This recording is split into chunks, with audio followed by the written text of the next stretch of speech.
سوسائٹیاں آباد ہوتی ہیں تو لوگ چلے جاتے ہیں نا، کہیں کاروبار میں لوگ سیٹ ہو جائیں تو اس شہر ہجرت کر جاتے ہیں نا، منع کوئی نہیں، پر سونے کی رضا تو سمجھو نا۔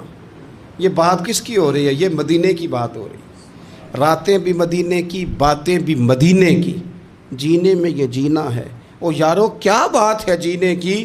حضور فرمانے لگے پھر عراق فتح ہوگا، لوگ اپنا بال بچہ اٹھائیں گے، اپنے خادم اٹھائیں گے، سواری پہ بیٹھیں گے، وہاں چلے جائیں گے۔ والمدینہ تو خیر لہم لو کانوا یعلمون، حضور فرماتے ہیں مدینہ ہی بہتر تھا۔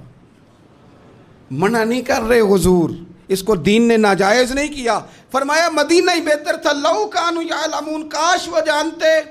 حضور نے تو 3 شہروں کا نام لیا تھا نا، لوگ یمن چلے جائیں گے، شام چلے جائیں گے، 3 ملکوں کا نام لیا، عراق چلے جائیں گے۔ تو امام مالک فرماتے ہیں حضور نے 3 کا نام لیا، میں مسئلہ سمجھ گیا ہوں۔